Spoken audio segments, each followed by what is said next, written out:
আরে ভাই, জুলাই না হলে তো আমরাও জানি, আপনাদের কার কি হয়তো জানি না, আমাদের সবাইকে ফাঁসির কাছে ঝুলতে হইবে। তারা মনে হয় একাই আজকে জুলাই সনদের একমাত্র ধারক এবং বাহক হয়ে পড়েছেন। আরে ভাই, জুলাই জন্ম হইল কিভাবে? 17 বছর কারা লড়াই করেছে, কিসের জন্য লড়াই করেছেন? আমরা বলতে পারি বিএনপি সেই 17 বছরে প্রতিটা দিন গণতন্ত্রের জন্য লড়াই করেছেন, দেশের স্বাধীনতার জন্য লড়াই করেছেন। আর অন্য যারা বলেন তারা ব্যক্তির জন্য লড়াই করেছেন।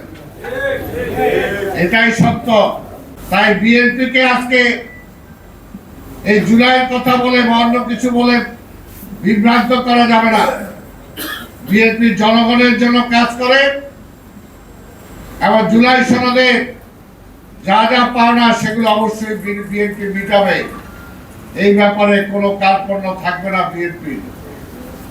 কিন্তু আপনারা আজকে এই মুহূর্তে জুলাই জুলাই বলেন। আরে ভাই, জুলাই না হলে তো আমরাও জানি, আপনাদের কার কি হতো জানি না, কিন্তু তারেক রহমানের কি হতো, আমাদের কি হতো? আমাদের সবাইকে ফাঁসির কাছে ঝুলতে হতো।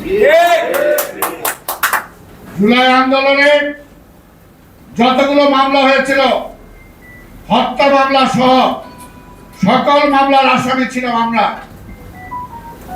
আপনারা গুনে দেখেন, যারা আজকে বড় বড় কথা বলেন, আপনাদের বিরুদ্ধে কয়টা মামলা, কোন কোন মামলা হয়েছিল বলেন, একটু হিসাব দেন।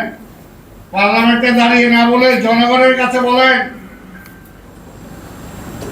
জুলাই আন্দোলনের সময় যতগুলো মামলা হয়েছিল, হত্যা মামলা সহ, আপনাদের বিরুদ্ধে কয়টা হয়েছিল আর বিএনপি আমাদের বিরুদ্ধে কয়টা হয়েছিল, এটা তুলে ধরেন।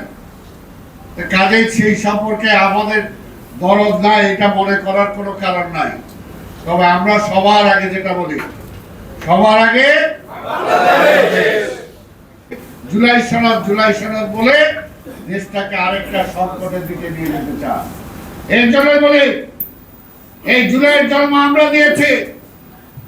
যদি 17 বছর আমরা আন্দোলন না করতাম, এই ফ্যাসিবাদের বিরুদ্ধে লড়াই না করতাম, তাহলে আজকে জুলাই সৃষ্টি হতো না।